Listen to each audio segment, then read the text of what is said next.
muchas gracias por acompañarnos el día de hoy, gracias por asistir. Yo sé que estamos en etapas pues, difíciles en la carrera y en el semestre, pero de verdad gracias, les va a servir demasiado acompañarnos. De parte del Instituto Tecnológico de Tijuana, Departamento de Ciencias de la Tierra, Sociedad de Alumnos y Revista 1.1, les damos la bienvenida a esta cuarta ponencia de ciclo de conferencias de este enero-junio de 2018, en el cual tenemos como invitado el día de hoy al urbanista Rodolfo Argote, que en unos minutos le estaremos cediendo la palabra. Pero antes quiero invitarles que vengan el próximo jueves, es la última conferencia, no se la pueden perder. Tendremos como invitado a Arturo Miranda, así que los invito, será jueves a la misma hora y pues no se la pueden perder. Y antes de pasarle el micrófono al urbanista, queremos hablarles acerca de él y su semblanza. Rodolfo Argote Gutiérrez, arquitecto por la Universidad Autónoma Metropolitana de 1984 y maestro de Desarrollo Urbano por la Ibero de Tijuana 2004. Profesionalmente se ha desarrollado como director de proyectos y obras de tipo residencial, Conjunto Punta del Mar, Industrial, Samsung, Kioser, Kodak, escuelas y universidades, Casa Manresa, Biblioteca Loyola, hospitales, México Americano, Mexicali y conjuntos deportivos, Centro Regional de Tenis Rosarito. Trabajó en el sector público como director de planeación territorial de la zona metropolitana de Tijuana en el 2010 al 2015, donde tuvo a su cargo la elaboración del Plan Estratégico Metropolitano de la zona metropolitana de Tijuana.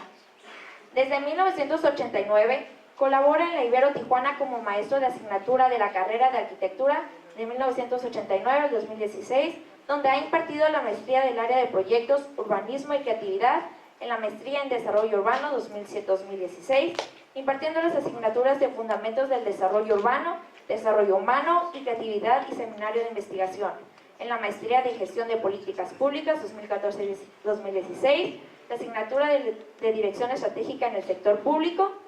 Ha sido coordinador de la carrera de arquitectura del 2007 al 2010, de la maestría en desarrollo urbano 2007-2010 y actualmente es coordinador de la maestría en planeación estratégica de ciudades desde el 2014. Su obra ha sido publicada en las revistas Dream Homes International, Baja Traveler, Aeroméxico y La Escalera. Ha impartido conferencias en la UABC, Universidad de Xochicalco, Asociación de Gobiernos de San Diego, APA American Planning Association, Congreso del Estado, Universidad Autónoma Metropolitana Ciudad de México y la Universidad Iberoamericana Tijuana, entre otros. Y ahora sí, ni más ni menos, un fuerte aplauso, por favor.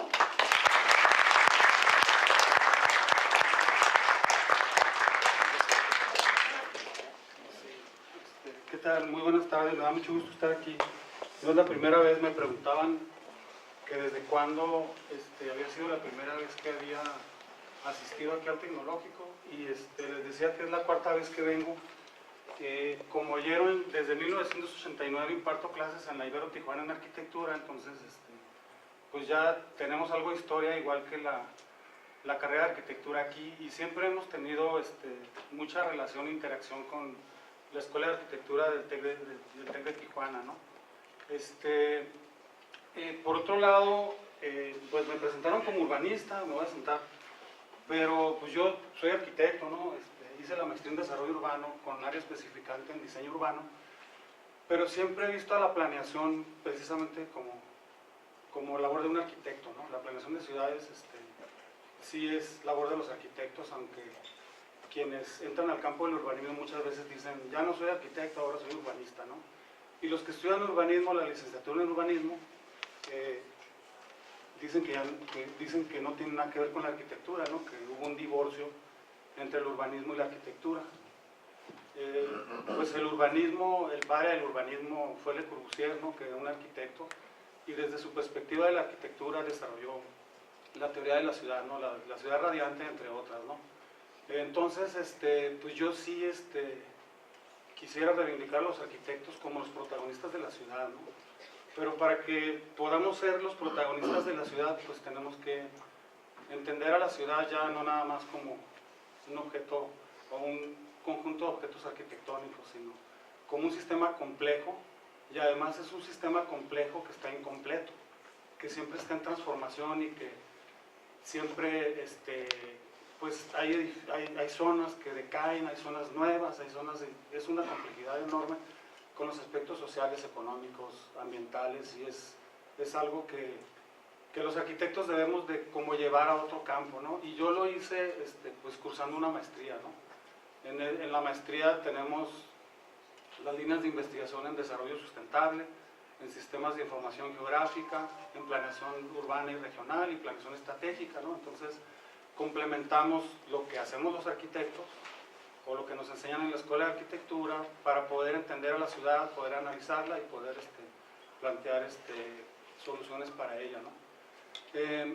Bueno, entonces mi presentación no es tanto de, sí les voy a presentar algo de planeación, pero también me puse a buscar ahí entre la prehistoria, los archivos prehistóricos, algo de lo que hice hace algún tiempo, ¿no?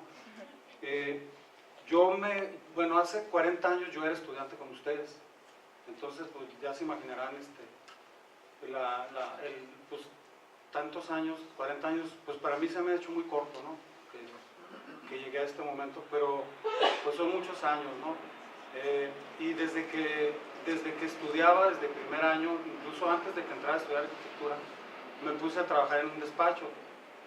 Y me fui a la Ciudad de México, yo soy de Tijuana, me fui a la Ciudad de México, y un hermano de mi papá era arquitecto, era jefe de proyectos del Departamento del Distrito Federal, cargo muy importante, y tenía un despacho y me ofreció trabajo y me puse a trabajar de dibujante cuando todavía estaba en la prepa, y todos mis compañeros eran de la Universidad La Salle, la UNAM, eran estudiantes de arquitectura, y cuando llegó el momento de entrar a la universidad yo quería estudiar matemáticas.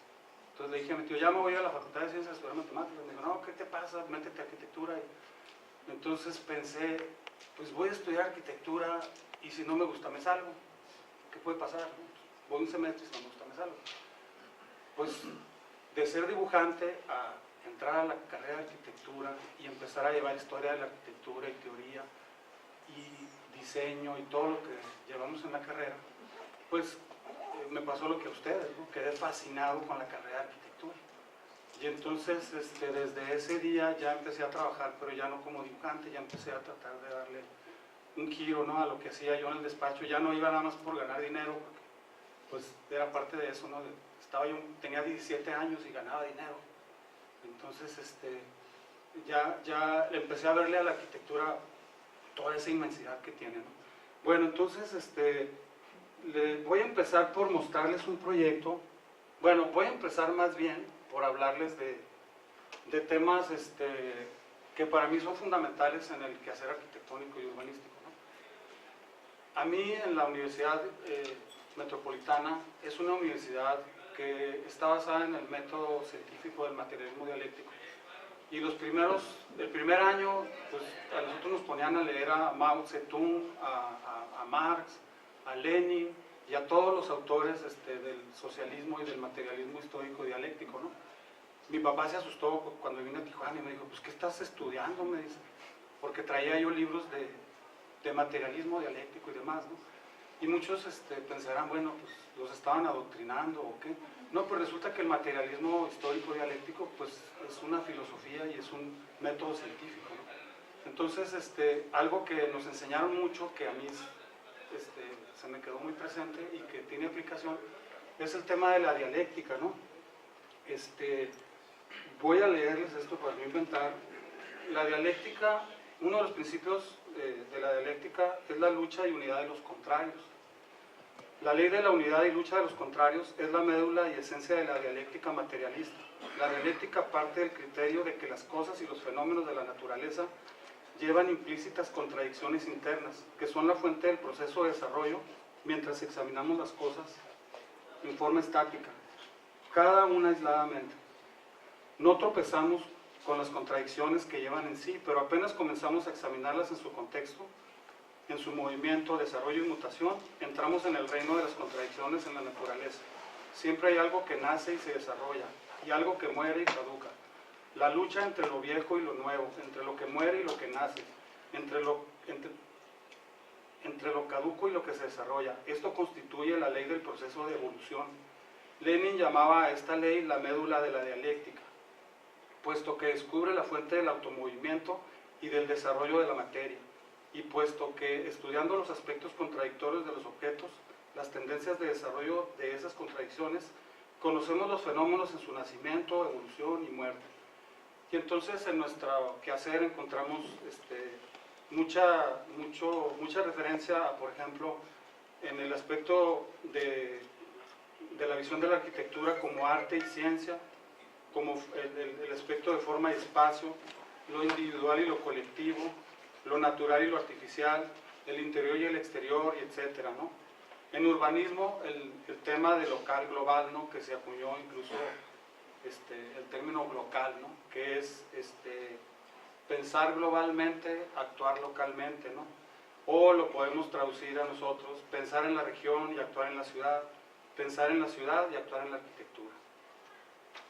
Entonces, pues eso que era, o que puede ser visto como comunismo, socialismo, pues tiene muchas aplicaciones en nuestro quehacer, ¿no? El otro tema que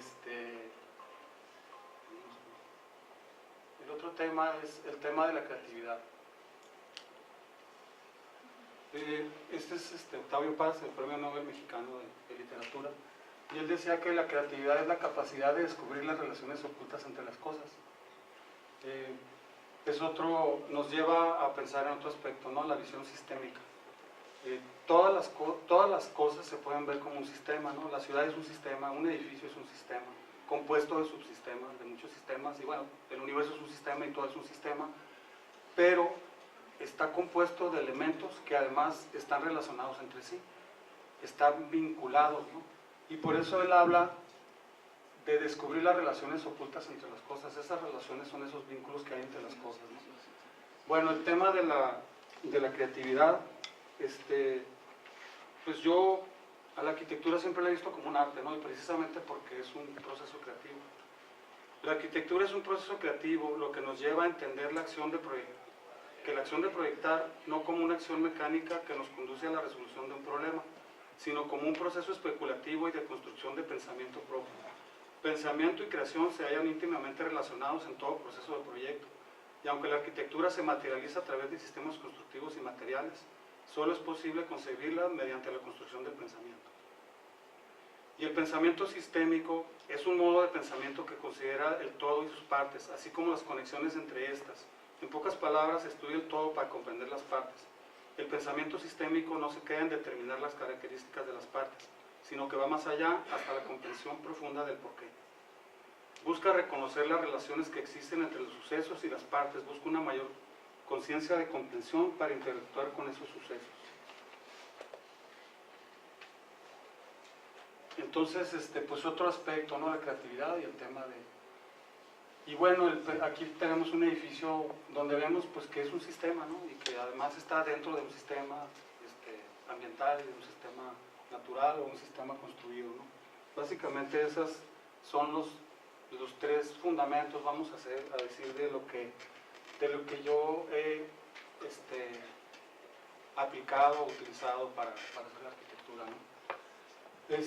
Aquí viene un proyecto que es de los años 90, a mí me tocó participar en un concurso, invitaron a 7 espacios de la ciudad de Tijuana, pues a mí me invitaron, y era para hacer 40 casas enseguida de Punta Bandera, en Punta del Mar. Entonces ganamos el concurso y realizamos el proyecto. También les quiero comentar que por todo el tiempo que tengo en la Ibero Tijuana, siempre he trabajado con alumnos. O sea, todos los alumnos que he tenido han trabajado en alguna forma conmigo.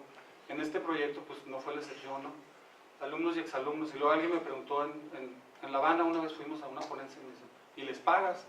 Pues todos los alumnos que trabajan conmigo, aquí hay una, bueno, ya no es alumna de ese grado, pero les pago lo que se le paga a cualquier profesionista que hace, depende de lo que haga, ¿no? Si es dibujo, render o lo que sea.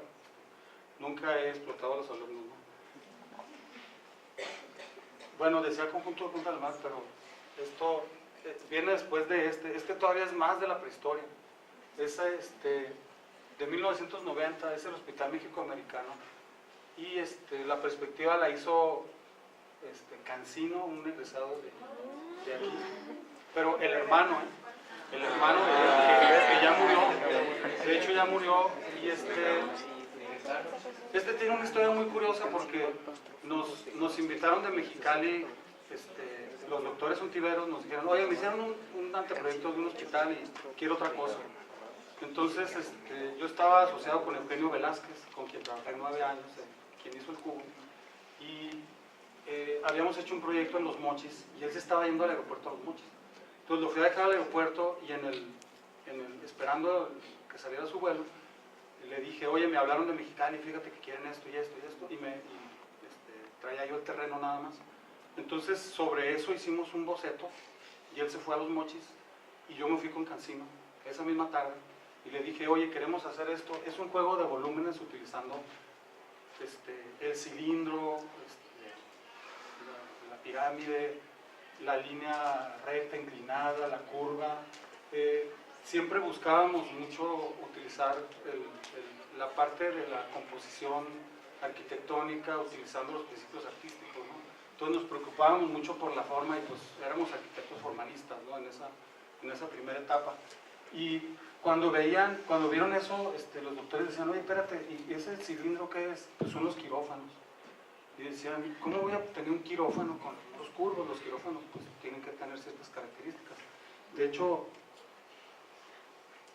rescaté una planta, no están ahí los quirófanos, pero lo que sí pueden ver es que la funcionalidad de las plantas es muy alta. O sea, a pesar de que la forma del edificio es muy exuberante, la funcionalidad es muy alta porque los hospitales no admiten fallas en las circulaciones o cosas así. O sea, ahí pues estamos, ahora han declarado a la arquitectura una profesión, igual que la medicina, ¿no? Que tiene que ver con las vidas humanas. Entonces, imagínense, hacer un hospital, pues tiene una responsabilidad muy grande. Ahí no puede haber de que la camilla chocó al dar vuelta porque los pasillos no estaban bien hechos o cosas así. Todo tiene que funcionar perfectamente, ¿no? Los tiempos, los segundos cuentan ahí, ¿no? Entonces, pues sí, todas las áreas, aquí hay una parte de hospitalización, la parte de radiodiagnóstico y laboratorios y la parte de urgencias, etcétera. Pues todo estaba en planta, pues no parecía lo que era en la forma, ¿no? Y siempre nosotros cuidamos mucho esa dualidad, ¿no? De forma-función, o sea, que todo funcionara muy bien, pero que tuviera una forma, pues no sé, ¿no? Como éramos jóvenes, éramos recién egresados, pues queríamos que fuera espectacular, ¿no? Hasta la fecha el Hospital México-Americano todavía subsiste. Enfrente después nos pidieron un edificio de consulta porque se llenó y la parte que era consulta aquí pues se tuvo que hacer otro edificio, ¿no? Y ahí pues le hablé a Eugenio, nosotros fuimos socios 9 años, pero después pues ya no trabajamos juntos más. Le dije, oye, quieren hacer el edificio de consulta enfrente, no sé qué, y quieren que lo hagamos, o sea, ellos nos contrataron esa vez a los dos y quieren que lo hagamos tú y yo otra vez, ¿no? Entonces nos metieron en un problema y me dijo, haz algo y yo te lo valido ya. Entonces pues ya hice uno y después se lo enseñé y me dijo, perfecto, así, órale. Y ya se los llevé, ¿no? Y también Eugenio estuvo, sí, le dije, Eugenio estuvo diseñando conmigo, ¿no? Pero después de 9 años, Eugenio venía de un perfil muy de diseñador de la Autónoma de Guadalajara, arquitectos de diseño arquitectónico. Yo venía de un perfil de investigador. La Universidad Autónoma Metropolitana forma arquitectos investigadores que se dedican a la investigación y a los posgrados y demás, ¿no? Entonces, cuando estuve con Eugenio, pues ahí la parte que no me enseñaron en la universidad creo que la aprendí un poco, ¿no? Entonces, pues lo rescaté ahí, se publicó en una revista y por eso se los traje, porque tiene una historia interesante, ¿no? Y sí es Punta del Mar. Es también de principios de los 90. Aquí lo que buscamos fue tratar de que la parte natural está en un acantilado y tiene acceso a una playa y a unas rocas donde hay microsistemas vivos. Hay en esas rocas que ven hay pulpos y choros y una bola de cosas, ¿no? Y antes la gente bajaba con baldes y pues se llevaba los pulpos y los choros. Hacían una depredación ahí bonita y todas las rocas quedaban pelonas, ¿no? Entonces lo que hicimos fue hacer andadores y miradores, o sea, de ahí podías ver a la roca, pero no podías bajar. Y también, bueno, teníamos un acceso a la playa y demás. Y pues el conjunto era escalonado, me pidieron que fuera estilo mediterráneo y bueno, en esa época con el postmoderno todo se valía, ¿no? Andábamos haciendo colonial californiano, y todos los estilos se valían, ¿no? Y bueno, ahí hicimos, aquí, por acá hay otras fotos. Esta, por ejemplo, era la casa club. Ahí había una terraza que tenía un asador y un área donde se ponía las bebidas y un barril y no sé qué. Y en esa terraza, por esa forma que tenía el barandal, como estaba de frente así al mar, había mucho viento, ¿no? Y esa forma que le dimos hacía que cuando tú te pararas medio metro del barandal, el viento ya no te pegaba.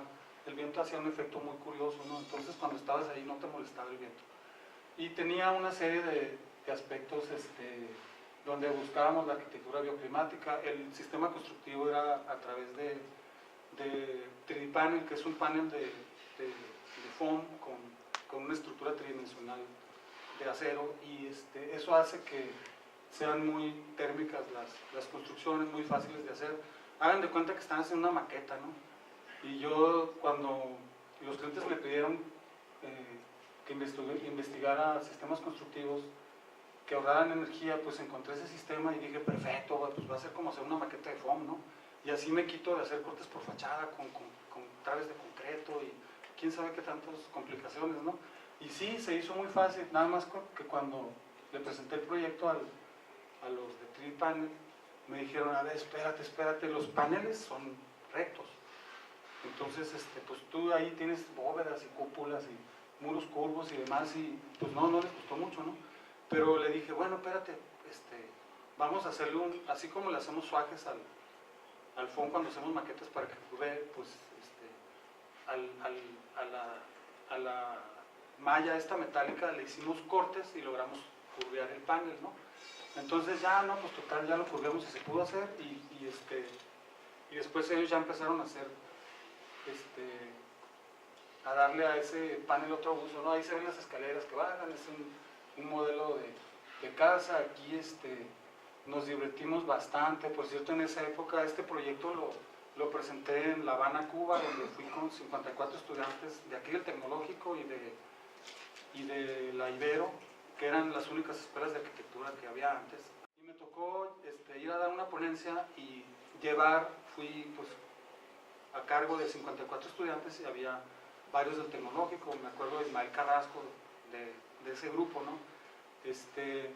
Y pues la verdad ahí hicimos muy buena relación, todavía hasta la fecha sigo viendo a esos alumnos del Tecnológico, ¿no? Y los alumnos del Tecnológico y los de la IEDO se hicieron amigos, hubo una muy buena relación, pero bueno, este proyecto se presentó ahí fue donde me preguntaron que si les pagaba a los alumnos, porque participaron en el proyecto y después en la obra, ¿no? Aquí lo sacamos de Google Earth un poco, una foto vieja para que vean un poco cómo se dio en la punta, aquí se llamaba Punta del Mar, toda esa relación con el elemento natural, ¿no? Y cómo pues tratamos de proteger, dándole espacios o sendas para caminar a la gente, para que no anduviera pisoteando y depredando la parte natural, ¿no? Bueno, aquí hay una casa que también tiene una historia, ¿no? Esta casa es de un cliente que era el que vendía por parte de Century 21 en Punta del Mar. Entonces era un americano, y una vez nosotros teníamos una perrita que era como la veladora, y tuvo 9 perritos, y por andarse cruzando la carretera la atropellaron y se quedaron los 9 perritos huérfanos, ¿no? Entonces el director de la empresa les dijo, métanlos a un tambo y échenles agua y que se ahoguen, ¿no? Entonces yo llegué a la obra y vi que estaban metiendo a los perritos a un tambo, y les digo, ¿qué están haciendo? No, pues los vamos a ahogar. No, espérate, le dije. Entonces fui y les hicimos como un cerquito y les hicimos un hábitat, y dije, pues ahora ahí están los perritos y vamos a regalar perros, ¿no? Entonces ese cuate era amante de los perros, entonces se conmovió mucho, ¿no? Dijo, no hombre, este arquitecto sí tiene calidad humana, ¿no? Entonces, después me dio trabajo, ¿no? Y esta es una casa que le diseñamos en Alpan, que no ha construido, porque es una casa de un acre, un poco como la Broadacre City de Frank Lloyd Wright. Son terrenos de un acre que hicieron en Alpine, ¿no? Y es una zona muy bonita, como ven, para vivir. Y bueno, pues este es el tipo de casa que le hicimos. Aquí está la planta, tiene hasta cancha de tenis, ¿no? Porque son fans del tenis. Y aquí hay una distribución donde está una ala del área juvenil donde están sus hijos y donde están ellos, ¿no? Que querían que estuvieran separados por un patio. Tiene un fire pit y pues lo que toda casa tiene, ¿no? Y como ven, pues yo estaba así como que encurviado, ¿no? O sea, la línea curva para todo lo usaba, ¿no? Para el diseño, ¿no? Me gustaba mucho, ¿no? Muy contrario, después llegaron los arquitectos jóvenes de la Ibero y pues ahora, por ejemplo, Gracia, que hace todo recto, minimalista y demás, pues eso es lo contrario, ¿no? Pero bueno, a mí en esa época era lo que me gustaba. Y esta casa tiene también que ver con este cliente, ¿no? Él, aparte de esa casa de Alpine, quería comprar una casa, y de hecho ya la compró, en Balboa, o más bien con vista a Mission Valley, pero es una zona ahí de Balboa, ¿no? Y me pidió, su esposa no la quería la casa. Decía, no hombre, esa casa está horrible, tiene una piedra así, de esa que se usaba en los años 60 y demás, y no le gustaba a la señora, ¿no? Entonces me dice, hazme una fachada, por favor, para que a mi esposa le guste la casa. Y le hice esta así, muy, muy sencilla, pero moderna, y entonces a la señora ya le gustó, y pues ya él me dio las gracias, me dice, oye, pues gracias, ya pude comprar la casa, y la compró. Y por el otro lado era así la casa, ¿no? No lo dejaron hacer esto porque la casa resulta que está dentro de un polígono histórico y el garage es patrimonio de la ciudad de San Diego, y no le dejaron hacerle nada. La fachada se quedó tal cual. Lo único que pudimos hacer es intervenir en el interior, y aquí fue lo que sí hicimos. Era una casa de los años 50 con muchas paredes, y lo que hicimos fue abrir y utilizar y aprovechar una bóveda que tiene ahí muy interesante. Esta es la recámara, y bueno, como ven, la tina da a la recámara, ¿no? Y ella me dijo, no, ponle vidrio porque ahí iba un muro. Y le digo, oye, pero cuando se esté bañando tu esposo lo vas a ver. Y me dice, que sí. Entonces dije, bueno, pues están conmigo. Bueno, esta casa es de un ingeniero que fue presidente de la Cámara, el ingeniero César Romeo. Y él ya la estaba construyendo. Él tiene un maestro de obras y le dio el proyecto que un arquitecto le hizo y se lo dio, ¿no? Y ahí en la pura entrada el maestro de obras se aventó un diseño de un techito a dos aguas con un arquito en medio. Entonces la señora fue a verla y le dijo, ¿sabes qué? Parece restaurante de comida china. Le dice, yo no quiero esa casa, demuélela o véndela y hazme otra casa, ¿no? Entonces el ingeniero es amigo mío y me dice, oye, ayúdame, dice, ¿qué le hago a la casa? Porque fue otro arquitecto y le dijo, casi le demolía toda la planta alta y la fachada, ¿no? Entonces me dice, no quiero demolerla. Dice, bueno, total, le hice esa fachada, le gustó a la señora, y bueno, ya me agarraron de ¿cómo se llama? De consejero matrimonial, ¿no? Ya he salvado varios matrimonios. Bueno, es para otro, el doctor Armando Torres. Es una casa nueva. Aquí yo les quería comentar, ahora tenemos un grupo que se llama RA, y Rodolfo Argote Briviesca, que es mi hijo, arquitecto, es codirector conmigo, ¿no? En esta casa yo lo invité a trabajar, y ya como ven, pues ya no hay curvas, ¿no? Ya no me dejan hacer mis curvas que tanto me encantan. Ya es una casa muy recta. Esto da hacia una vista, hacia un terreno ese es un fotomontaje de la casa puesta ahí, está en la Chapultepec, ya está construida. Aquí hay una parte de la terraza donde está una chimenea exterior este es el acceso. Esta es una casa pequeña para un amigo que tenemos, y que también está en un terreno de esos como los que hay en Tijuana, ¿no? La entrada es muy sencilla, y ya por el otro lado es una casa de 2 recámaras y tiene una terraza un patio en un sótano, ¿no? Esta casa también fue con Rudy, mi hijo, ¿no? En el tema multifamiliar, ahorita estamos construyendo en el fraccionamiento Guaycura un multifamiliar horizontal, ¿no? Es una serie de casas, dos con fachada principal y luego dos más de cada lado y una calle central peatonal, ¿no? Este es un multifamiliar que se está proponiendo para la colonia Cacho, que actualmente también está. Y pues ya como ven, hemos cambiado el estilo, ¿no? Este es un multifamiliar en el Boulevard Cuauhtémoc, que toda la planta baja es estacionamiento porque el terreno es un triángulo y era muy complicado resolverlo, ¿no? Tiene 12 departamentos en 2 plantas más el estacionamiento, ¿no? Este es un fraccionamiento que yo propuse cuando hice la maestría, que es una alternativa a la forma de cómo se hacen los fraccionamientos, ¿no? Aquí podemos ver que hay una calle central y lo morado son usos mixtos, ¿no? Son edificios que tienen vivienda arriba y comercio abajo o servicios, y lo amarillo pues es un área que tiene centro comercial y tiene una torre de servicios también para consultorios, despachos, oficinas, y lo rojo pues es toda la vivienda. Hay vivienda de todos los cajones, ¿no? O sea, de casas de 2 recámaras, de 3 recámaras y residencial más alto, ¿no? Hay un corredor verde y áreas verdes. Esta es una volumetría, ¿no? De cómo sería ese concepto. Es un concepto de hacer fraccionamientos más densos, ¿no? Ahorita toda la gente se está oponiendo a que la colonia Cacho y la colonia Hipódromo todos cambien a esto, a que haya edificios verticales, ¿no? Y bueno, la vocación de las ciudades es la verticalidad. O sea, si ustedes ven una foto de San Diego, del puerto de San Diego, donde están ahora los rascacielos, de 1900, van a ver que eran edificios muy bajos, edificios de 4, máximo de 6 niveles y de 2 niveles, ¿no?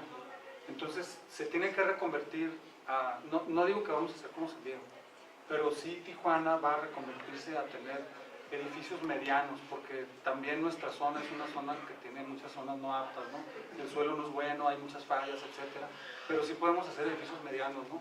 Hasta de 10 pisos. Esta es la Casa de Retiros Manresa, es un edificio que hay, primero fue para 30 cuartos y ahorita ya tiene 50 cuartos. Es también un centro de integración académica, porque aquí llegan todos los que vienen a intercambios. Ahora estamos fusionados con la Ibero Ciudad de México y todos los maestros que vienen a impartir clases pues, se hospedan ahí, los funcionarios del Ibero, el rector y todos se quedan ahí, ¿no? Y bueno, pues como es una casa de retiros, también tiene su capilla, tiene su área de comedor, etcétera. Ya está construido, es un proyecto que también trabajamos con todos los estudiantes. Está manejada la ventilación cruzada, tanto en la capilla como en las áreas de los cuartos, y también la iluminación, ¿no? Buscando que nos favorezca térmicamente la iluminación. El sistema constructivo de losas es losas casetonadas, incluyendo la cimentación, para darle un aislante más efectivo, ¿no? Esta es la capilla y bueno, el altar es un ventanal y luego tiene una celosía que nunca se la han puesto porque el padre David, que es el director de la capilla, dice que no, que nada le quite la puesta de sol, porque ahí tenemos las Islas Coronado y la puesta de sol exactamente en el altar, ¿no? Atrás del altar. Entonces, bueno, pues, del otro lado pusimos un vitral que en las mañanas baña de luz, de colores el muro, ¿no? Y es una capilla muy pequeña, pero una capilla que ha gustado mucho, ¿no? Y ahí tenemos el patio también tiene una serie, pues, ya en la práctica incluso se hizo un diseño de jardinería, y aquí, bueno, pues como ven, todavía andaba yo con las cubas, ¿no? Este es el proyecto, aquí ya es una foto real, no se ha hecho el elemento central de la pérgola, pero ahí está la capilla. Esta es una cruz monumental que se ve desde la carretera y desde Playas de Tijuana, la escalera. Y aquí está un poco el conjunto y con la cruz. Este es el edificio nuevo que se hizo, que es el área juvenil, ¿no? Hay muchos retiros de jóvenes, ¿no? Entonces aquí se les hicieron baños comunes, hay una planta de hombres y una de mujeres, Ya no cada cuarto tiene su baño y demás, sino ya es más para volumen, ¿no? Y aquí ya hicimos pues una ala, porque a veces hay retiros simultáneos de jóvenes y de matrimonios. Y aquí este es un fotomontaje sobre el edificio existente y el que se estaba proponiendo, ¿no? Esta es una perspectiva del edificio que se propuso, el edificio juvenil. Y la biblioteca de la Ibero, que también se hizo en el año 2000 aproximadamente, y que también nos tocó participar en el proyecto y una obra, ¿no? Esta es la entrada y bueno, pues se convirtió en el símbolo de acceso a la Ibero, ¿no?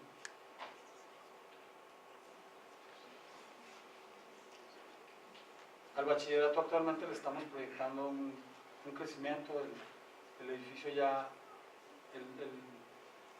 la preparatoria ya existe y se está haciendo una edición que va a tener la cafetería nueva y talleres en la planta baja y arriba una zona administrativa, ¿no?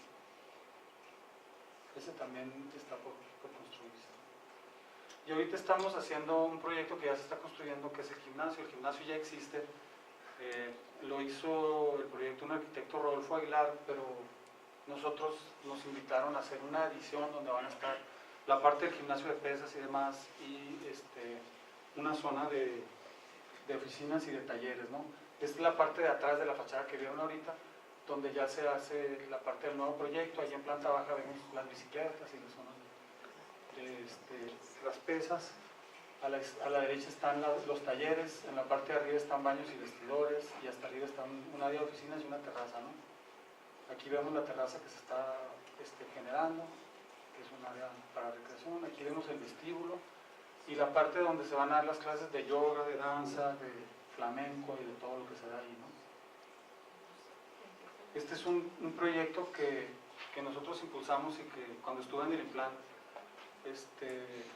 pues empujé para que fuera un proyecto estratégico de la zona metropolitana, ¿no? Ya está construido en Rosarito, nada más que los proyectos, nosotros hicimos el anteproyecto y luego la CIDUE los toma y este es el anteproyecto del estadio. Y bueno, en realidad el estadio quedó así, ya está construido, ya se ven las demás canchas, pero a final de cuentas ya contamos en la zona metropolitana con un centro de tenis, porque nuestra zona es una zona donde el deporte del tenis tiene un potencial enorme, porque estamos pegados a California, donde se practica muchísimo el tenis. En Estados Unidos hay 2 millones de jugadores de tenis, y en California es la parte donde están concentrados más, ¿no? Entonces la idea es que, por eso Raúl Ramírez surgió. Raúl Ramírez empezó a jugar tenis y se fue a USC, jugó con el equipo de USC, y por eso fue el número 2 del mundo, ¿no? Y fue el número 1 en dobles. Entonces lo que nosotros estamos tratando es pues de crear un centro que lleve a México otra vez a los primeros niveles. Ahorita México está en segunda división, ¿no? Anda jugando pues con equipos de segunda división, ¿no? No tenemos, ni siquiera tenemos jugadores entre los primeros 100 del mundo. Y bueno, también me tocó hacer una propuesta para el estadio de fútbol de Tijuana. Me tocó incluso hacer un análisis de ubicación, incluyendo el hipódromo, y pues no resultó que ese era el mejor lugar para ubicarlo. Se estudiaron zonas entre Tijuana y Rosarito, en el Boulevard 2000, enseguida de la UABC, que tiene un terreno ahí disponible. O sea, se estudiaron muchas zonas, incluyendo el hipódromo, y pues no salía que se hiciera ahí. Lo que pasa es que pues en el hipódromo pues no les costó el terreno, ¿no? Entonces lo acabaron haciendo ahí. Y bueno, pues ahora tenemos que resolver todo lo que pasa cuando hay juegos y cuando hay, que tampoco es cosa del otro mundo, ¿no? Pero sí le generó a esa zona, porque además esa zona se está densificando mucho, le generó una problemática, ¿no?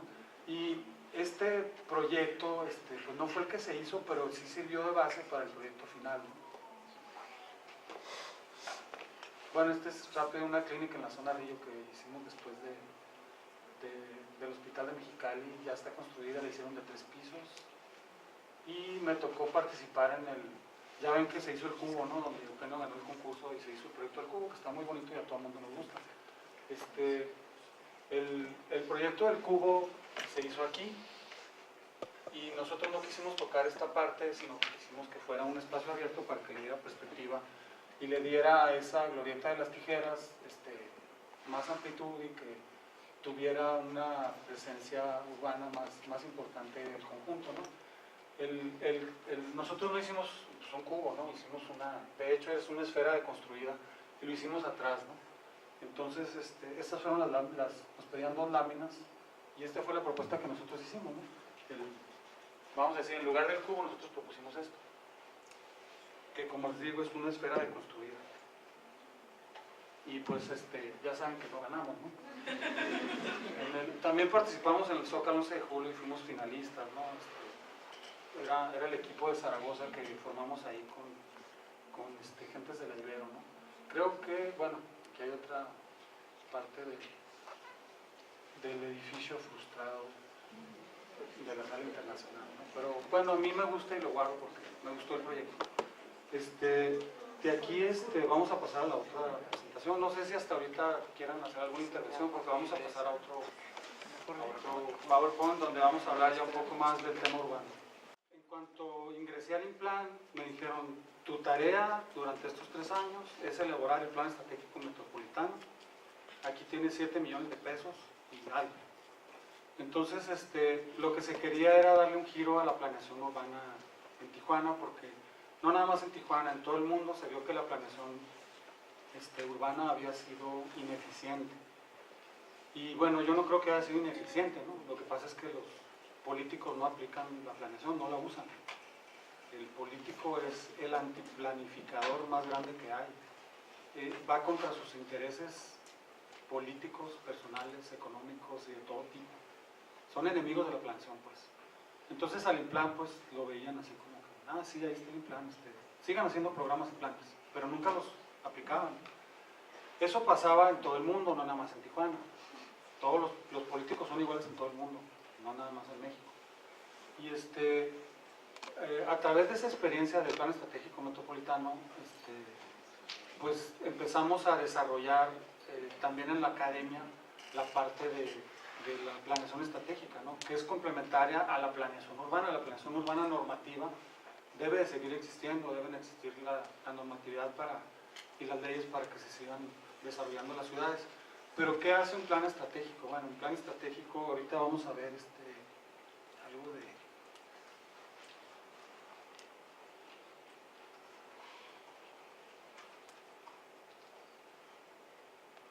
Vamos desde aquí.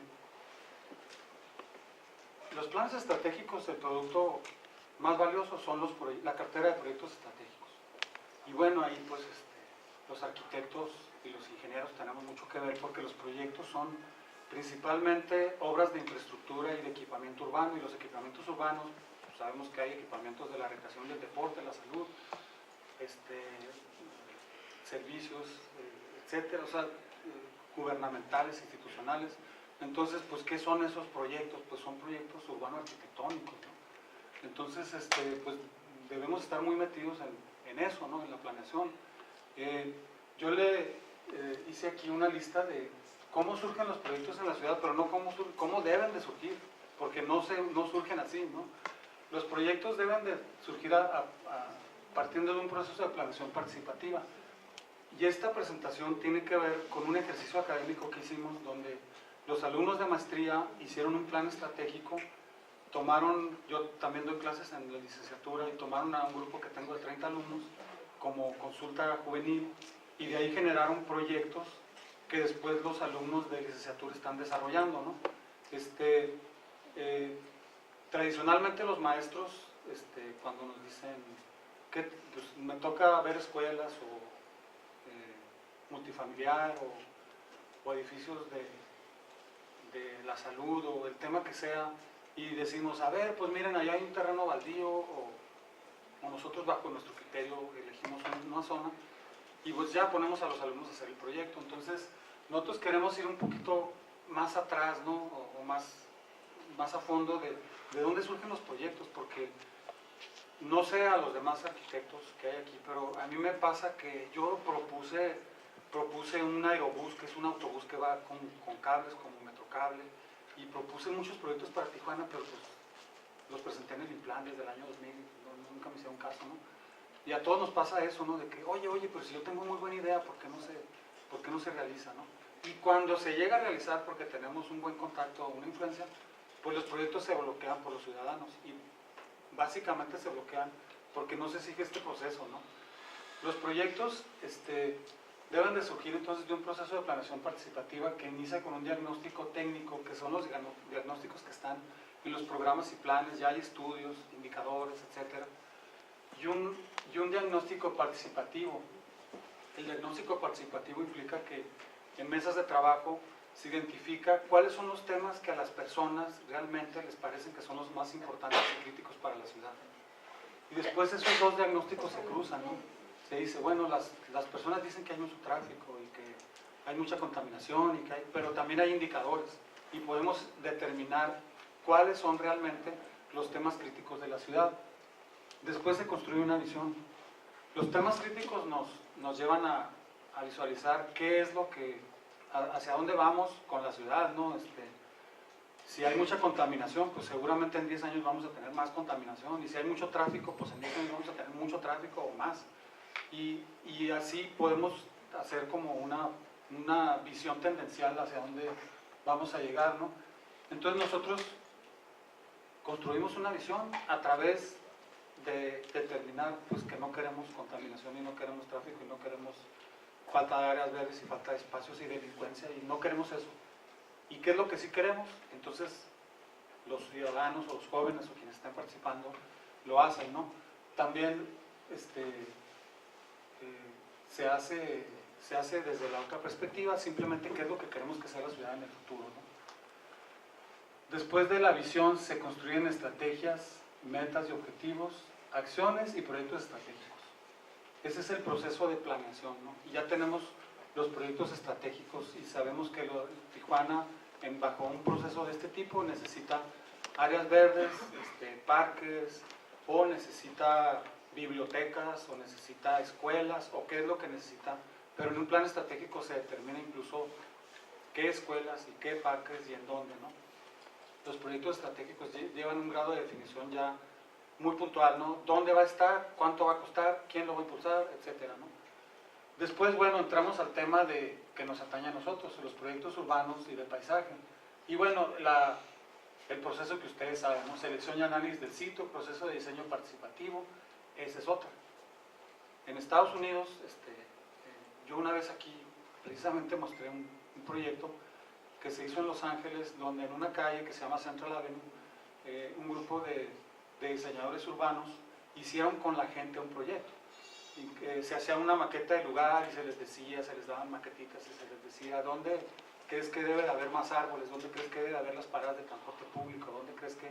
Y no es que los diseñadores vayan a hacer lo que dice la gente, pero se toma en cuenta. Porque luego el diseñador llega al espacio y se lo imagina como que ahí no hay gente, ¿no? Y la gente es parte precisamente del espacio urbano, ¿no? Entonces, a través de esos procesos se logran hacer cosas y proyectos que tengan el respaldo de la ciudadanía, ¿no? Y eso es, aparte de la planeación participativa, pues es el proceso de diseño, ¿no? Que en arquitectura lo podemos ver, tomar en cuenta al usuario. O sea, si vamos a hacer una casa, pues hay que ver qué tipo de familia es, qué les gusta, cuáles son sus intenciones, cómo quieren, cómo se imaginan que sea su casa, y tomarlo en cuenta, ¿verdad? Entonces, más o menos eso se hace en el proceso de diseño participativo. Presentación de alternativas y hacer consulta. O sea, tú opinaste esto, propusiste esto, yo bajo mi perspectiva y bajo mi conocimiento propongo esto, y se presenta, y después ya se hace un concepto final y se hace una presentación pública, ¿no? Con eso, llevado eso, pues nos evitamos muchísimos problemas después, ¿no? Porque todos los proyectos que se hacen en la ciudad se van a enfrentar a oposición. A nosotros, si vamos camino a nuestra casa y están pavimentando la calle o están tapando un bache, nos causa una molestia. Entonces, para evitar eso, pues hay que entrar en este esquema, ¿no? Y luego ya viene la gestión del proyecto ejecutivo, factibilidad jurídica, económica, técnica y normativa, estudio costo-beneficio, el grupo impulsor de seguimiento, que sea un grupo proactivo, la gestión de recursos, la ejecución de obra, la operación del proyecto y la evaluación y seguimiento. El proyecto sirvió, está funcionando, y el seguimiento, el mantenimiento del proyecto a lo largo del proceso, ¿no? Bueno, en este plan que se hizo en la academia entre la maestría y la carrera de arquitectura, se siguió una metodología, ¿no?, muy simple: diagnóstico técnico, indicadores, el diagnóstico estratégico con el ejercicio FODA y otros, la construcción de la visión, metas, objetivos, estrategias y acciones, y la cartera de proyectos estratégicos, ¿no? ¿Qué es un plan estratégico? Dice, es un proceso orientado a la construcción de un modelo deseado de ciudad que permite influenciar el desarrollo futuro de la ciudad a través del consenso y la coordinación de acciones entre los actores económicos y sociales, aumentando las capacidades competitivas y transformando los recursos de la ciudad en elementos de bienestar. Este es el trinomio de la planeación estratégica, ¿no?, cortesía de Rafael Pérez, que está aquí, un gran amigo, ¿no?, de nosotros. Son tres aspectos, ¿no? La inclusión de técnicas de prospectiva. La prospectiva es la ciencia del futuro, ¿no? No es algo esotérico, sino es verdaderamente una ciencia que trata de, pues, no trata de adivinar el futuro, lo trata de construir, ¿no? ¿Qué es lo que tenemos que hacer en la actualidad o en el hoy para tener un futuro mejor, ¿no? Dice, se toma muy en serio el futuro, tendencias, proyecciones, escenarios, asume que el futuro es enormemente incierto y no busca adivinarlo, sino construirlo. Y dice, los grandes cambios requieren grandes tiempos, pero iniciar lo más pronto posible, ¿no? O sea, si queremos que nuestra ciudad mejore y hacemos una visión y decimos, no hombre, para que haya tantas áreas verdes y que la ciudad no esté contaminada y no tenga tráfico, no, pues, ¿cuántos años faltan? Faltan décadas, pero pues hay que empezar ya. O sea, ¿qué tenemos que hacer ahora para encaminarnos a eso, ¿no? Es lo que plantea la perspectiva. La aplicación del enfoque sistémico y el estudio de la complejidad. Como decíamos, la ciudad es un sistema complejo, incompleto y en transformación. Todo es un sistema integral con subsistemas y componentes. Tan importante es el estudio de los componentes como de sus relaciones y profundizar en la investigación de las causas. Y el tercero, que creo que es el más importante, el desarrollo de la participación ciudadana operativa. Requiere el involucramiento de los agentes clave de la comunidad en todo el proceso, Normalmente la planeación hace una consulta cuando el plan ya está en borrador, ¿no? Y lo presenta y dice, bueno, pues ¿qué les parece el plan? ¿O qué propuesta traes? Pero no los involucran desde el principio, ¿no? En la planeación estratégica se involucra desde el diagnóstico, ¿no? Lo técnico te dice cómo está la ciudad, pero la gente te dice cómo siente que está la ciudad, que también lo tienes que tomar en cuenta. Va más allá de la simple consulta. O sea, no es una consulta nada más. Es más bien una participación más intensa, ¿no? La gobernanza y la participación comprometida, claves para la continuidad. La gobernabilidad es la capacidad de la institución de gobernar, de administrar bien la ciudad. Pero la gobernanza implica la participación de la ciudadanía en la toma de decisiones, que es algo que tenemos que ir logrando poco a poco. Nuestras ciudades y nuestro país va a ser mejor en esa medida, ¿no? Y bueno, es una gráfica también de Rafael Pérez Fernández que nos muestra la línea del tiempo, el pasado, el presente y el futuro, la línea de abajo, ¿no? Y en el pasado podemos identificar por qué estamos así a través del proceso que se ha dado, analizando lo que ha ocurrido antes. Nos da un diagnóstico tendencial, o sea, hacia dónde vamos, ¿no? De acuerdo a cómo hemos estado evolucionando como ciudad. Y nos lleva a un futuro probable o tendencial. Pero existe un futuro deseable ahí arriba, ¿no? O sea, ¿qué quisiéramos, qué ciudad quisiéramos todos nosotros? Pues obviamente que queremos una ciudad de primer nivel, ¿no? Como dicen los políticos, vamos a poner a Tijuana como San Diego, ¿no? Va a ser la mejor ciudad de México, va a ser la mejor ciudad del mundo. Y resulta que somos una de las peores ciudades. De acuerdo al índice de competitividad, de 47 ciudades analizadas, estamos en el lugar 38. O sea, somos de las peores ciudades que hay. Pero trienio tras trienio, los políticos, no hay ningún político, bueno, nos dicen que la ciudad de Tijuana va a llegar a ser la mejor ciudad de México y del mundo, y no sé qué. Pues no es tan fácil. Pero es más, no es más que sea más fácil, pero es más posible si hacemos algo que se llama acciones y estrategias y proyectos estratégicos derivados de un proceso. Y entonces apuntamos a algo mejor que quiere llegar al futuro deseable, pero por lo menos vamos a tener un futuro posible, porque tampoco tenemos recursos ilimitados, que es mejor que el futuro probable o tendencial. Y ese es el principio de la planeación estratégica, ¿no?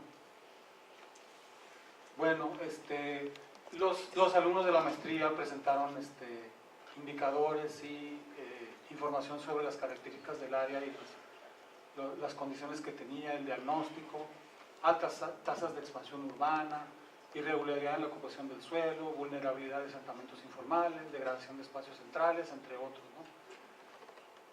De cada tema, infraestructura y servicios públicos. Quiero decirles que este es de un eje, ¿no? Del eje urbano. Eran 5 ejes, que son los 5 ejes del desarrollo, ¿no?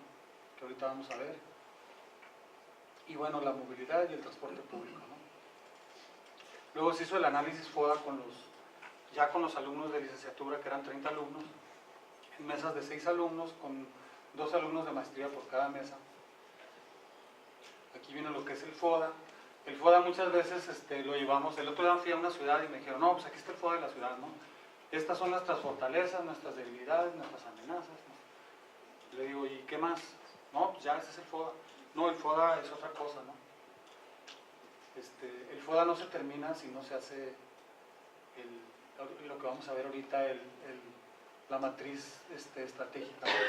Entonces aquí están las fortalezas, las oportunidades, las debilidades y las amenazas. Aquí están las mesas, ¿no?, que realizamos con los alumnos de licenciatura y de maestría. Hicimos 4 talleres.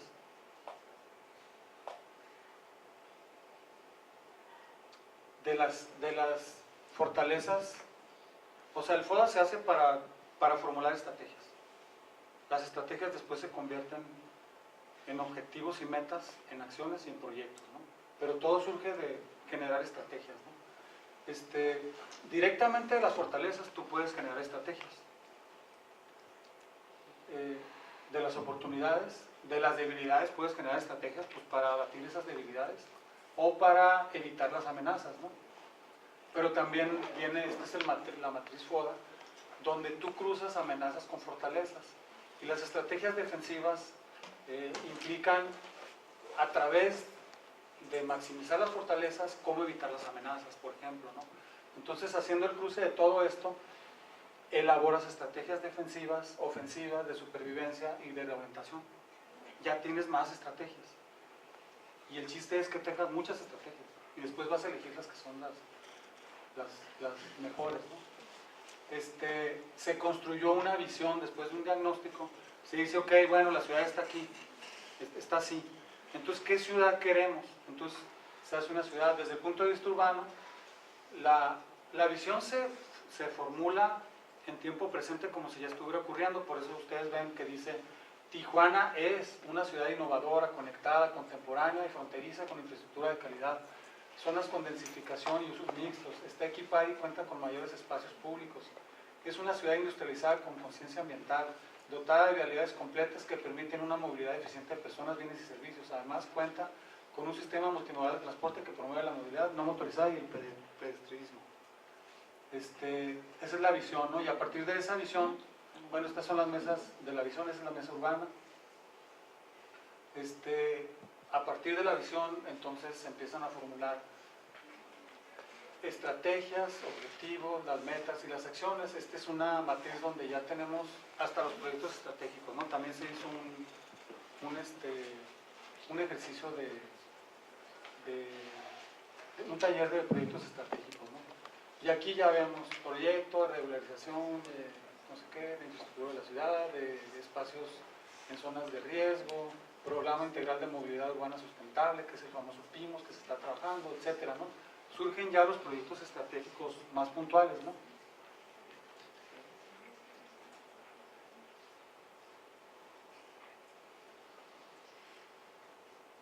Y aquí viene la conexión, ¿no? O sea, cada proyecto, nosotros le llamamos el ADN, ¿no?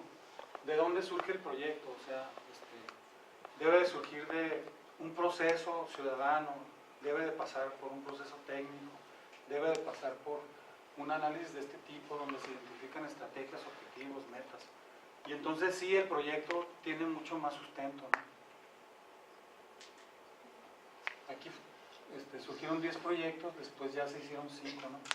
Aquí se evaluaron técnicamente, a través de la transversalidad, que es que ese proyecto impacte a otros proyectos. El efecto, la transversalidad tiene que ver con los otros ejes. El efecto detonador de otros proyectos es otro valor, el impacto geográfico, la incidencia en la planeación, la factibilidad jurídica, técnica y financiera, y el respaldo de un grupo promotor. Todo eso nos ayudó a calificar los proyectos del Plan Estratégico Metropolitano, y aquí lo usamos también para el ejercicio académico, ¿no? Entonces vemos que hay proyectos que tienen 100 y hay proyectos que tienen 33. Eso también te sirve pues para determinar qué proyectos vas a hacer. Aquí los ciudadanos, en este caso hicimos una consulta juvenil, también valoran los proyectos, ¿no? ¿Es un proyecto que consideras muy necesario o no necesario de plano? Entonces ellos valoraron los proyectos y les volvimos a dar un valor, ¿no? Y luego vamos a decir, la parte participativa se cruza con lo técnico, ¿no? Y esta es la evaluación final de proyectos, y aquí vemos pues el que tiene 75, 79, 78, hay uno que tiene 17,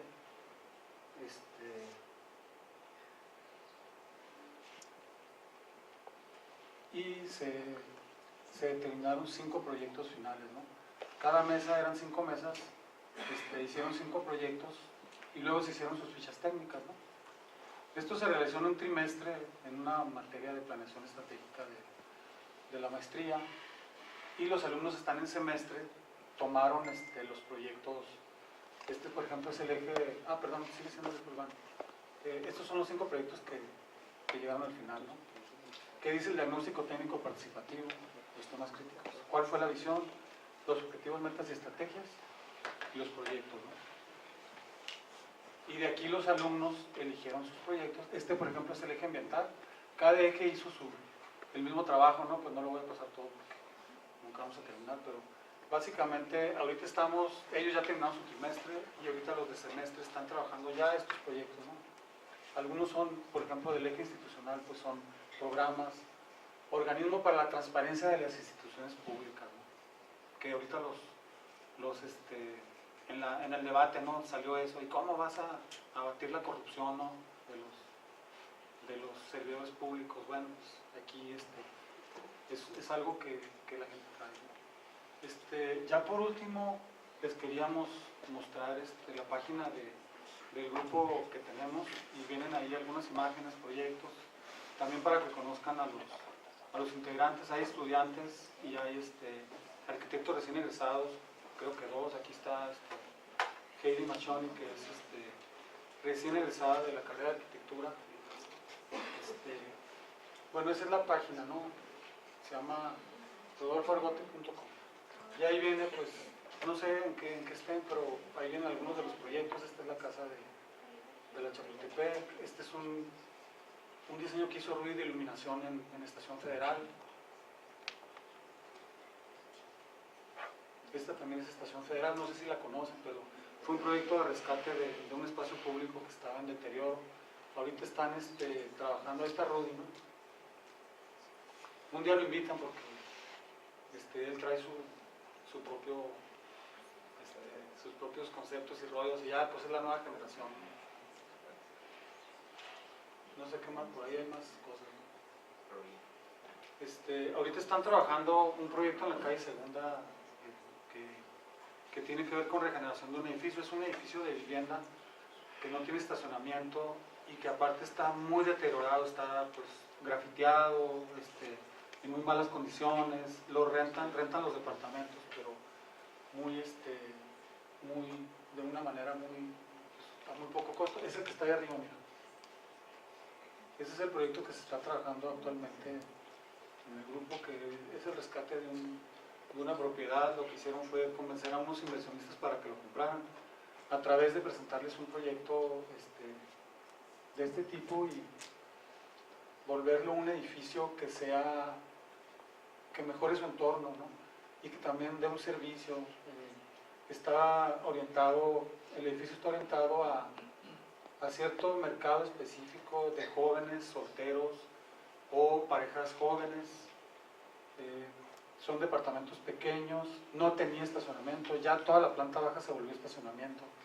Ahorita, por ejemplo, nos cuestionan, una de las entradas de 4 cajones es por la calle Segunda, es en la parte alta de la calle Segunda, ¿no? Pues sí, está complicado, pero está más complicado que no tenga estacionamiento. El edificio actualmente no lo tiene, ¿no? Entonces estamos viendo cómo solucionar eso, pero básicamente pues es una de las formas en cómo debe de crecer la ciudad, ¿no? A través de intervenciones en lo que ya dio de sí. Este edificio tiene aproximadamente 40 años. Bueno, no, más. 40 años no es nada, ¿no? Yo creo que es de los años 60 probablemente. Y ya es un edificio que cualquiera llega y lo tira, ¿no?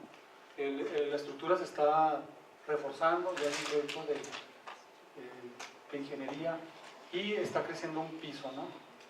No sé, creo que no hay fotos de cómo está porque realmente es un edificio que si lo ves te dan ganas de tirarlo, ¿no? Pero creo que ese es otro enfoque que podemos darle, ¿no? En lugar de andar tirando edificios, vamos a resucitarlos, ¿no? A reactivarlos y volverlos parte de una mejor imagen urbana para las zonas, ¿no? O sea, yo me imagino en el futuro la calle Segunda con este tipo de intervenciones y que entonces ya vamos a tener un centro mucho más atractivo, ¿no? Para la ciudad y lo que, bueno, pues lo que realmente debe tener una ciudad como Tijuana, ¿no? No sé si haya otro. Pues esta es parte de la Estación Federal. Aquí ya son unas casas que ya están construidas, que yo diseñó, que son tipo lofts, que están diseñadas con un sistema constructivo muy sencillo a base de ladrillo y concreto. Están en el aguaje de la Tuna.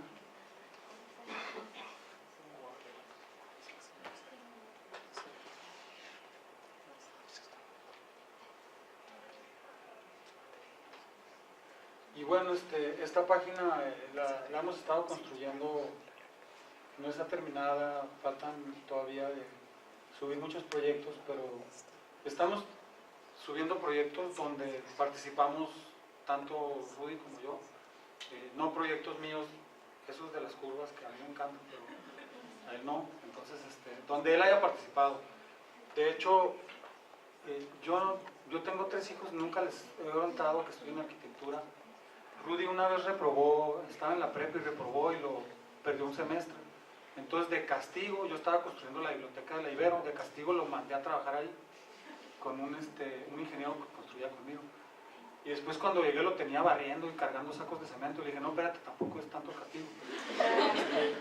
Y entonces, a partir de eso, bueno, ahí están los que somos en el equipo, ¿no? Yo soy el serio y los demás, entonces, Chantal es alumno de arquitectura, ¿cómo se llama? Mario es alumno de arquitectura, Nadia ya es egresada y Heidi también ya es egresada, ¿no? Somos los que estamos ahorita actualmente conformando el grupo. Rudy también tiene otra liga con un grupo donde está un administrador, un contador y un cuate que es experto en planes de negocio, que son los que hacen todas estas intervenciones en los diferentes edificios que empezaron con la Estación Federal y ahora están en la calle Segunda. También hicieron el Gordo Farms, esa acción escandalosa donde agarraron a las personas que vivían en el bordo y les crearon unos huertos urbanos para que cultivaran legumbres y luego las vendieran a los restaurantes, ¿no? Y el gobierno municipal no se los permitió y entonces en un descuido fueron y hicieron los huertos y los pusieron y pues ya hechos, ya le costó más trabajo al gobierno municipal quitarlos, después los reubicaron en otra parte. Y algunos de los que estaban viviendo ahí en las catacumbas del río se dedican ahora a cultivar, a hacer en donde los reubicaron. Y bueno, ya tienen una forma de vivir, ¿no? Y la verdad, pues en una ciudad cuando logras rescatar una o varias personas de las que andan ahí perdidas, sumidas en las drogas y en la vagancia y que no, pues que no son realmente considerados ciudadanos porque no participan más que pidiendo para sobrevivir día a día. Cuando logras rescatar a uno ya es mucho, ¿no? Y aquí fueron varios los que se lograron rescatar. Pues básicamente, espero no haberlos mareado, pero como les dije, hace 40 años estudiaba, entonces yo sí he pasado por muchas y quise hacer un resumen en todo lo que he participado y que juzgo que pueda ser interesante para la formación de ustedes, ¿no? No sé, Heidi, ¿quieres decir algo? Se está guardando porque se va a ir a la Bienal de Venecia representando a México. Tienen un proyecto, después los invitan, un proyecto que yo digo que es para doctorado en arquitectura y urbanismo, ¿no? Es un proyecto que está manejando con el arquitecto Santander, que es como para el mundo dentro de 500 años. En serio. No sé, yo una vez fui a Sanda, me tocó cuando estaba en el plan y decían, pues es que estamos haciendo la planeación ambiental a 500 años. Y yo me quedé, a 500 años. Nosotros en el plan metropolitano le dijimos al alcalde que era para el 2034 y dijo, ¿qué? No, que 2034 ni que nada, yo ya ni voy a estar. Y realmente ese es el principio de la planeación, ¿no? No es para cuando nosotros vayamos a estar, no vamos a gozar de eso, pero las futuras generaciones sí, ¿no? Y es el principio de la sustentabilidad, dejarle a las futuras generaciones un mundo mejor. Y pues bueno, con esto termino y pues quedamos a las preguntas y respuestas. Muchas gracias.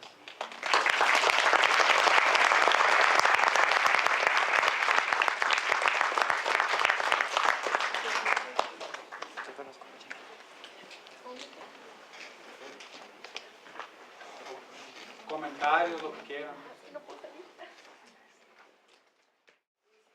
Usted comentó que teníamos esta intención de la planificación de las ciudades, la planificación estratégica.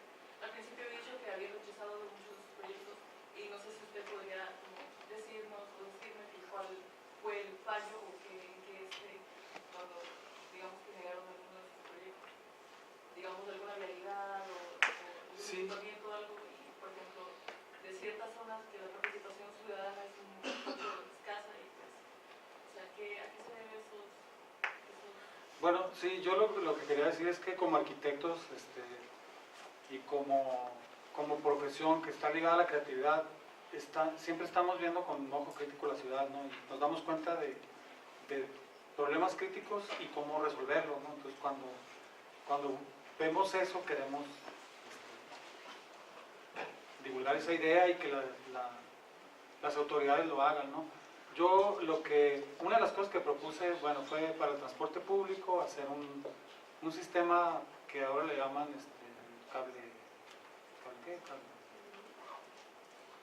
el cable le llaman, son transportes que van sobre cable, no requieren derecho de vía. Y yo cuando lo vi me encantó, ¿no? Son autobuses que cuelgan de cables. Entonces yo decía, por toda la canalización que vaya una columna vertebral y luego que suba a la Colonia Libertad, a la Luis Cortines, a la Otay. O sea, yo veía mucho potencial en eso, ¿no? Y abajo le ponía una ciclovía y yo no dije, es la idea más maravillosa, ¿no? Pero fui al Implan, de hecho, con Luis Duarte, ¿no? Que ahora somos compañeros en la Sociedad de Urbanismo. Él es secretario de la Sociedad de Urbanismo y yo soy presidente, entonces somos compañeros. Le reclamo, le digo, oye, ¿por qué no me pelabas con mis ideas, no? Pero él dice, no, pues es que... Y después yo fui director de planeación territorial y también un día me llegó un señor me dice, traigo la solución al transporte en Tijuana. Y me trajo un monorriel, y él lo dibujó. No era arquitecto ni nada, era comerciante. Y ahí cuando vi el dibujo dije, sí señor, lo vamos a tomar en cuenta, ¿no? Pero no es la vía, pues. O sea, a veces los arquitectos decimos, no, es que nosotros sabemos cómo arreglar la ciudad, pero la autoridad no nos hace caso. Pero esa no es la vía. Yo traté un poco de explicar cuál es la vía que deben de tener las propuestas de proyectos, ¿no? Desde la academia, ¿no? Que los profesores de proyectos no nos saquemos de la manga proyectos, ¿no? Sino que realmente estudiemos la carta urbana y los planes que existen y los programas, o hagamos un proceso, una simulación como la que hicimos, ¿no? A ver, bueno, a nivel de todos los estudiantes, ¿cuáles son los temas críticos que ven en la ciudad? qué visión tienen de la ciudad en el futuro, o sea, cómo quieren que sea su ciudad en el futuro. Y entonces vamos a ver qué proyectos nos van a permitir llegar a eso.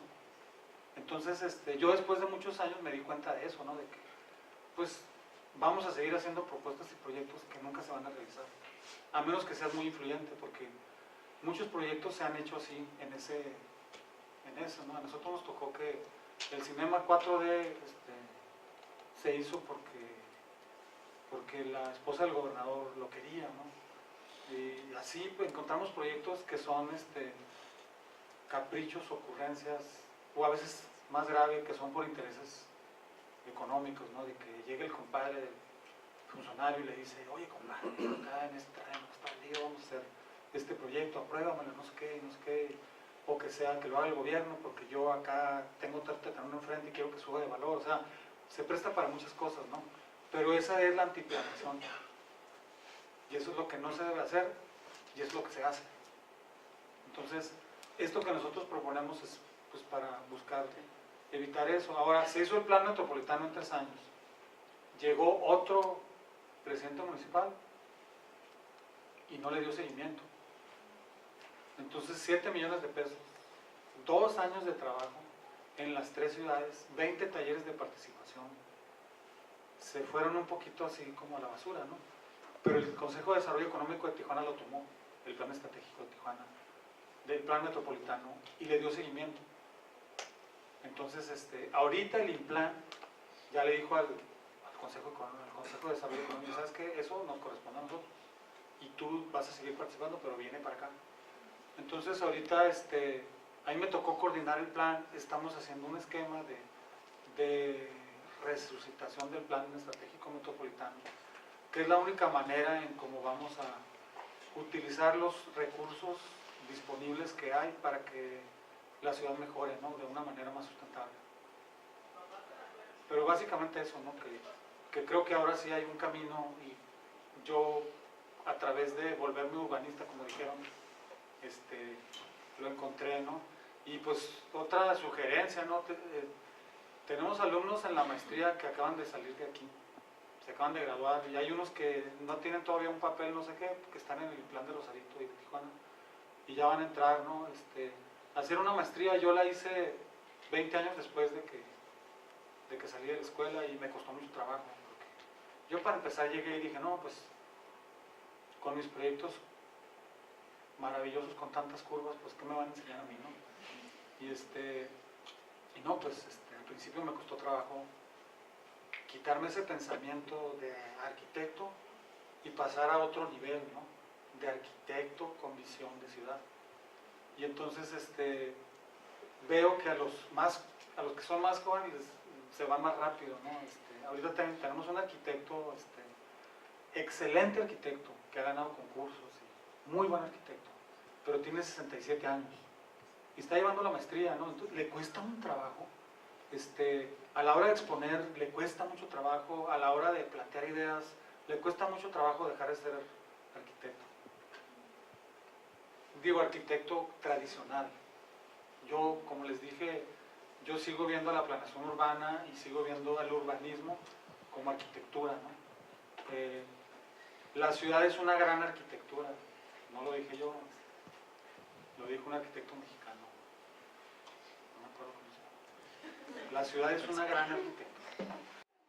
Sobre la importancia de lo que hizo mención sobre el pensamiento sistémico en el desarrollo de los proyectos. ¿Qué nos podría hablar sobre la aplicación en el urbanismo y en los proyectos arquitectónicos? Sí, bueno, pues los proyectos arquitectónicos, lo que nos permite el pensamiento sistémico es tener una visión holística, ¿no? No estar pensando nada más en la forma del edificio e incluso nada más en la forma de la función, ¿no? Sino cuando se hace el concepto de un proyecto, nosotros tenemos que tener esa múltiple visión, ¿no? De estar viendo, de estar tomando y teniendo en cuenta el contexto donde se desarrolla el proyecto, el contexto urbano, estar tomando en cuenta incluso el contexto que tiene que ver con los materiales y las posibilidades constructivas que podemos buscar en un proyecto, ¿no? la parte obviamente de la composición, donde están todos los aspectos artísticos, pero a final de cuentas, ese pensamiento sistémico pues tiene que ver como eso, ¿no? Como ver que la estructura y la constructibilidad del edificio están conectados con la forma y con la intención y con el contexto y con la sociedad y con el usuario. Ese es el pensamiento sistémico, ¿no? Tener esa visión múltiple, no encasillarnos nada más en resolver lo funcional y lo formal y luego pues pasárselo al ingeniero para que haga lo constructivo y demás, ¿no? Sino siempre desde el principio y todo el proceso. Y muy importante tomar en cuenta pues al usuario, si hay un cliente real, pues obviamente involucrarlo desde el principio, y en los proyectos urbanos pues ver a la ciudad en sus múltiples dimensiones, ¿no? Su dimensión social, su dimensión ambiental, su dimensión económica y su dimensión urbana y ahora sí que en todas sus dimensiones, ¿no? Eso es la visión sistémica, ¿no? No sé si respondo. Sí, claro. Muchas gracias por su información. ¿Quería preguntar? ¿Ninguna? Arquitecto, las edificaciones de usos mixtos, ¿cómo puede ser su contribución a la regeneración urbana en contraste a la tipología de urbanismo vertical aislado? ¿En qué se diferencian? Bueno, lo que pasa es que hay zonas que deben de ser eminentemente habitacionales, ¿no? Pero siempre deben de estar ligados a zonas de usos mixtos, ¿no? El edificio que vieron de la calle Segunda, el que está ahorita trabajando Rudy, tiene la planta baja, tiene, no sé si vieron, ¿no? Que tiene unos comercios y tiene también su espacio para guardar bicicletas y demás, ya tiene una idea de uso mixto, ¿no? Pero el uso mixto es lo mejor. O sea, un edificio de uso mixto que tiene vivienda arriba y usos abajo es lo mejor, ¿no? Y los usos mixtos en general, los fraccionamientos de usos mixtos funcionan mejor, ¿no? Y no quiere decir, y pues eso también no hay que ser inflexibles. O sea, no quiere decir que si pongo usos mixtos en un fraccionamiento en playas de Tijuana, yo voy a tener mi despacho ahí. Es que vivo arriba y abajo hay despachos, pues pongo mi despacho. Voy a ir al gimnasio que está allá abajo. Y si son jóvenes y mi novia va a ser dentro de la colonia, pues para no gastar gasolina. O sea, eso no se da. Decía Jane Jacobs, es la progenitora del antiurbanismo, porque decía que los planificadores y los urbanistas pues éramos muy ingenuos, ¿no? Porque pensábamos que los seres humanos éramos dóciles y que si tú les pintas de colorcito se van a ir a vivir ahí, y si le pones acá se va a ir a trabajar ahí. La gente no hace eso. La gente cada persona es tan compleja que va a trabajar, en San Diego les pasa, ¿no? Viven en Chulavista y trabajan en Escondido, o trabajan casi hasta en Los Ángeles, ¿no? Y por eso en las horas pico, no sé, creo que tienen 12 carriles ahí en los freeways, y le pueden poner 20 carriles y siempre van a estar llenos. El principio de los vasos comunicantes, ¿no? Si le haces más carriles, pues se va a llenar, por ahí se va a ir el tráfico. Pero al final de cuentas, la planeación estratégica tiene esa otra virtud, ¿no? Es constante para estarse adaptando a las condiciones cambiantes y por lo tanto es flexible. Porque el que haga un edificio mixto no garantiza que el que viva ahí va a trabajar ahí. Lo más seguro es que no, pero algunos lo van a hacer. Y al final de cuentas lo que busca una buena planificación es darle opciones a la gente. Yo te doy la opción de que cerca de tu casa tengas el trabajo o pongas tu despacho. Te doy la opción, no te estoy obligando. Y te doy la opción. Lo que sí es muy importante la parte de las áreas verdes y las áreas de recreación. Tú debes de llegar caminando a un parque y a las zonas de recreación. Debes de estar a distancia caminando. Ya si te quieres ir en bicicleta o en carro es otra cosa, pero debe de estar caminando, y eso no ocurre en Tijuana. O sea, vayan al Parque Morelos o al Parque de la Amistad están llenísimos los fines de semana porque la gente no tiene parque en su colonia. Y es su parque, ¿no? Ese es su parque, pero le queda lejísimo, ¿no? Entonces, deben de existir esos parques, sí deben de existir los grandes parques metropolitanos. Son de otra escala, son para otros momentos, pero todas las comunidades habitacionales deberían de tener todos los servicios y todos los equipamientos, ¿no? Y no lo tenemos, les digo que somos la peor ciudad de México, no me creen. Somos la peor ciudad de México, urbanísticamente hablando. Perdón. Mi corazón. La ventaja que tenemos es, yo cuando era niño, pues iba a Balboa y me llevaban allá, cuando mis hijos eran chicos, sábado y domingo nos íbamos a San Diego, ¿no? Y allá los llevábamos a andar en bicicleta en los parques y todo. Pero bueno, ¿por qué tenemos que hacer eso? Qué bueno que lo tenemos, ¿no? Dicen que el 70% casi de la población de Tijuana no tiene pasaporte.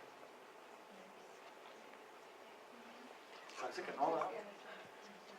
Pero hace poco vine aquí a la colonia 10 de Mayo y estamos haciendo un trabajo con los alumnos y pues, híjole, me quedé impactadísimo de los niveles de pobreza. Creo que, es más, Tijuana, el índice de pobreza extrema es el más alto de México. Y el número de gentes es tremendo, ¿no? Entonces, quienes podemos ir pues cubrir esa falta de espacios públicos aquí, al zoológico de San Diego y al Balboa y todo eso, pues, somos el 30%.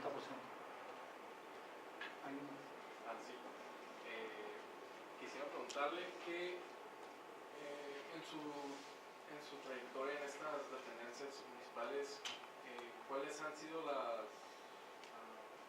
problemáticas o prioridades que tiene la ciudad de Tijuana y si alguna vez haya hecho alguna planificación estratégica para combatirlas, esas prioridades de necesidad o de problemas? Sí, bueno, yo estuve solamente una vez, fui funcionario público del 2010 al 2015, estuve 5 años y fui director de planeación territorial, ¿no?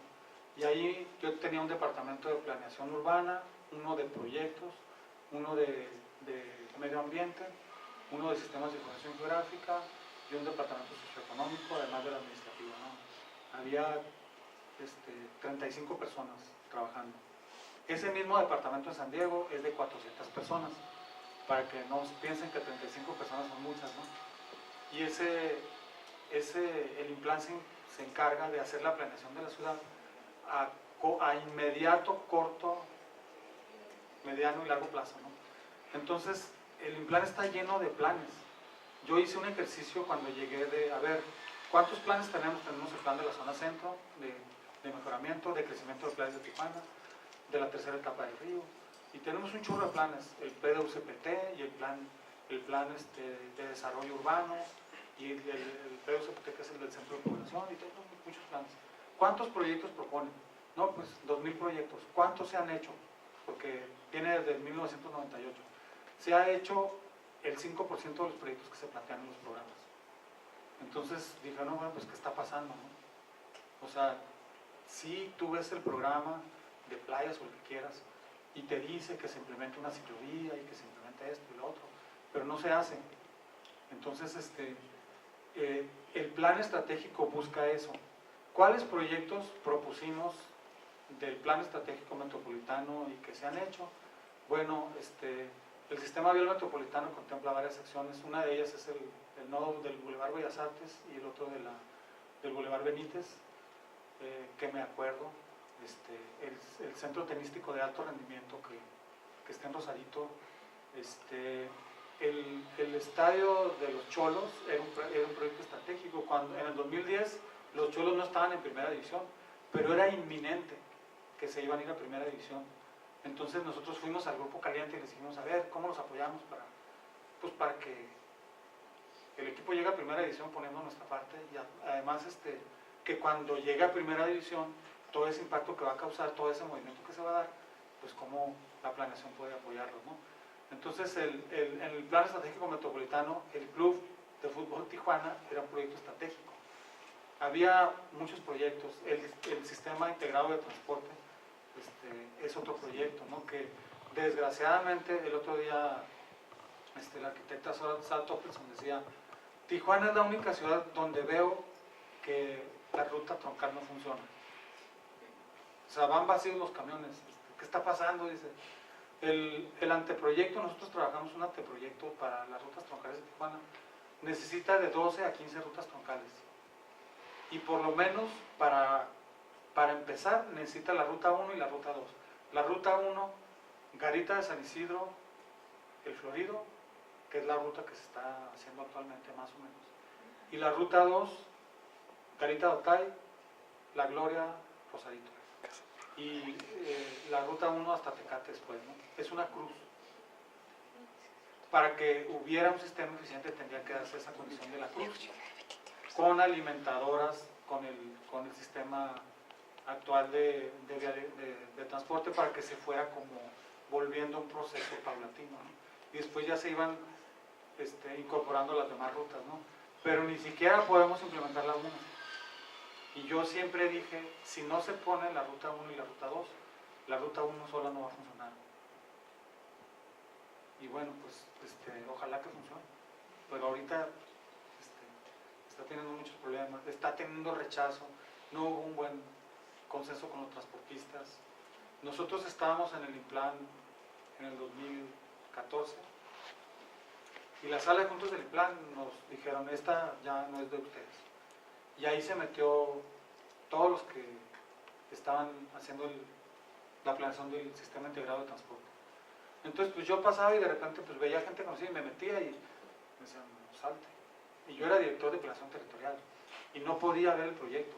Ahora imagínense la gente, pues nadie, parecía como que estaban haciendo un estudio de misiles o de armas químicas o algo así, porque decían: ¿por qué no se puede ver? ¿O qué? O sea, ¿y por qué no podemos participar? Entonces, desafortunadamente, si los de adentro no participamos, pues menos los de afuera. Entonces, ahí les falló esa planeación y el proyecto, pues, tiene su grado de rechazo por el sector de los transportistas. Ya les estoy diciendo demasiado ya. Preguntas de esas porque voy a amanecer encajuelado. Bueno, ya estamos por finalizar.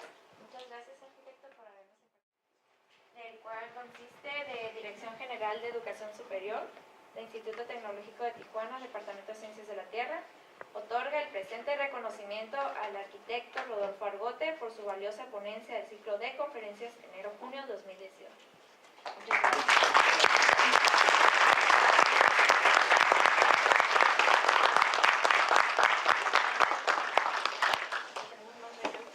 De parte de... Eso sí me gusta. La última vez que vine, Sofía Zúñiga me invitó y me regaló una piedrita pintada a mano y toda la pizapapeles. Qué bueno, de parte de los chicos del comité estudiantil. No, pues muchas gracias. Muy bonito.